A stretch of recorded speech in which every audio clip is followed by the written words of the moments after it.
Tout le monde, Pupiplay, Dog Training et Sexe, essayons de remettre l'église au centre du village.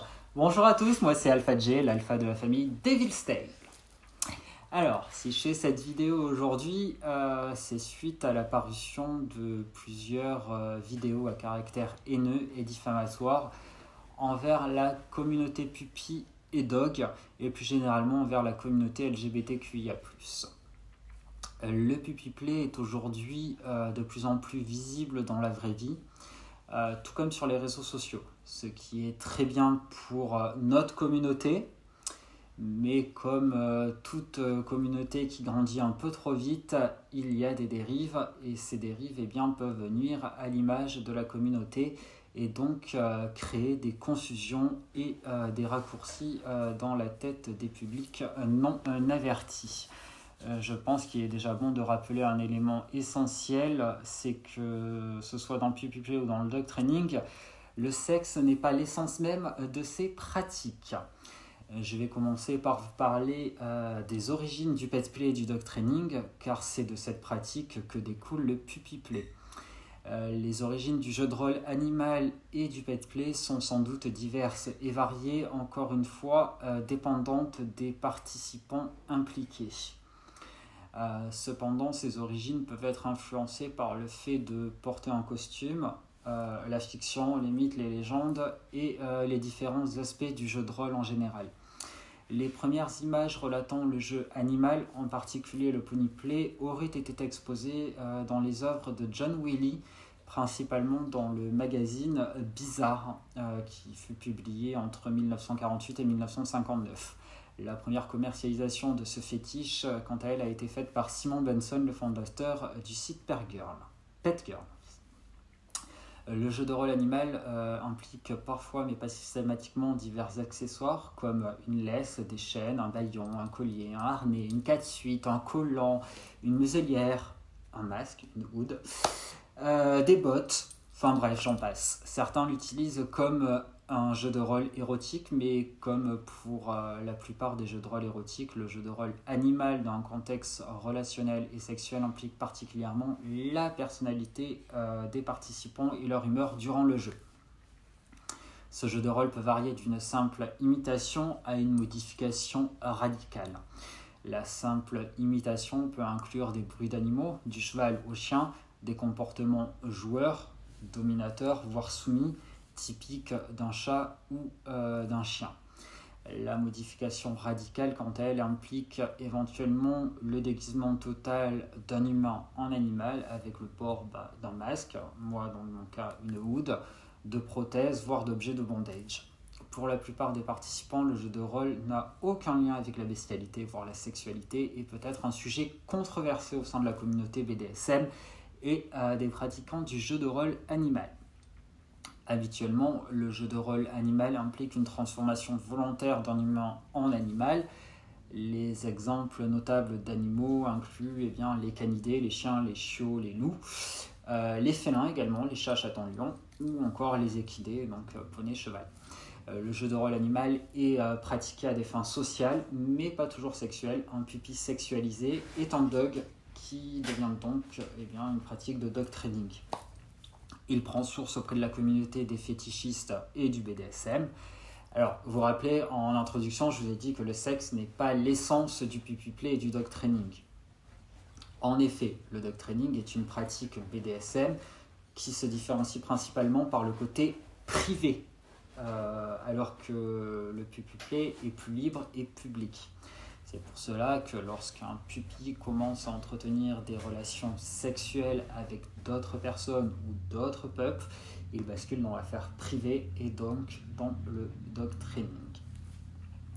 Le dog training, comme toute pratique BDSM, est extrêmement codé. C'est un jeu d'humiliation, une relation de dominé à dominant. Le dog n'obéira qu'à son maître car ils entretiennent une relation de fidélité commune. C'est un consentement mutuel entre le maître et le dog. Le but est de recréer une relation homme-animal et de séduire son maître comme le ferait un vrai chien. Il s'agit d'une transposition animale totale de l'humain Et il y a un aspect plus profond et psychologique dans cette pratique où dans certaines relations, cela va jusqu'à l'abandon total de sa personne au profit du maître qui a un droit de vie et de mort sur son dog. Il prendra toutes les décisions à la place de son dog. La transposition animale va encore plus loin que dans la simple utilisation du comportement animal. En effet, certains iront jusqu'à dormir dans une cage, manger dans une gamelle ou encore se nourrir exclusivement de nourriture destinée à la base aux animaux. Le sexe n'est que secondaire. Le dog va vraiment prendre son plaisir à faire plaisir, à rendre service à son maître. C'est là où se différencie en fait le puppy play. Le puppy play est une pratique sociale et publique. Un être humain, un chiot, s'efforce de lâcher prise de ses inhibitions en prenant une pause du stress quotidien et du monde humain pendant une période donnée en personnifiant un être différent. Le jeu de chiot humain, le puppy play, est simplement une personne qui perd ses inhibitions et se comporte comme un chiot dans une certaine mesure. Il peut y avoir un jeu de rôle profond et intense avec un chiot, avec un autre humain, explorant le monde à quatre pattes et formant un lien profond avec un propriétaire. Ou il peut s'agir uniquement d'un jeu fétichiste léger, seul ou avec d'autres. Souvent, vous entendrez des chiots humains dire qu'ils veulent simplifier leurs désirs et leurs motivations alors qu'ils embrassent une nouvelle expression d'eux-mêmes, plus animale et certainement moins socialisée humainement. En tant que chiots, ils peuvent remuer la queue, lécher la main de leur maître, de leur propriétaire, montrer des sentiments de matière nouvelle et directe sans craindre de jugement. C'est l'une des scènes les plus réfléchies, ludiques et saines car il s'agit de prendre en considération la façon dont vous vous comportez et dont vous vous exprimez lorsque vous lâchez prise. Permettre à quelqu'un d'explorer des aspects d'eux-mêmes peut être amusant. Il s'agit d'un pur jeu de rôle sans composante érotique. Pour d'autres, ils peuvent rechercher la discipline dans le jeu de chiot afin de faire l'expérience de la domination et de la soumission sans forcément sexualiser la chose. Il faut donc bien faire la différence entre ces deux pratiques qui se différencient de la façon suivante. En résumant vraiment très synthétiquement, le dog c'est sphère privée, soumission, domination pouvant être sexualisée, mais ça reste vraiment sphère privée. Le puppy c'est sphère publique, jeu, lâcher prise. Voilà. En gros, les deux grosses différences vraiment synthétisées. Et afin de préserver la communauté, il serait bon d'adopter un comportement approprié aux situations. La barrière est très fine quand on n'a pas les clés. Et c'est de notre rôle, entre guillemets, les anciens, d'éduquer les nouveaux chiots et de leur donner les clés et les codes. Soyons déjà respectueux entre nous et au clair avec nos pratiques. Dans un second temps, essayons de faire passer un message positif et dénué de tout sous-entendu au public. Je ne cautionne en aucun cas les deux vidéos qui sont sorties, je ne cherche en aucun cas des excuses, mais soyons déjà, nous, au clair envers nos pratiques avant de voir que les autres soient au clair envers nous. L'association Devil's Tales se portera partie civile si nécessaire, parce que les propos tenus là-dedans sont vraiment diffamatoires et dégueulasses.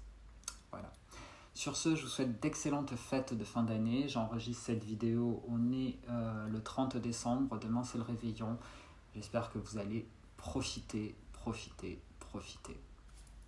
Au revoir.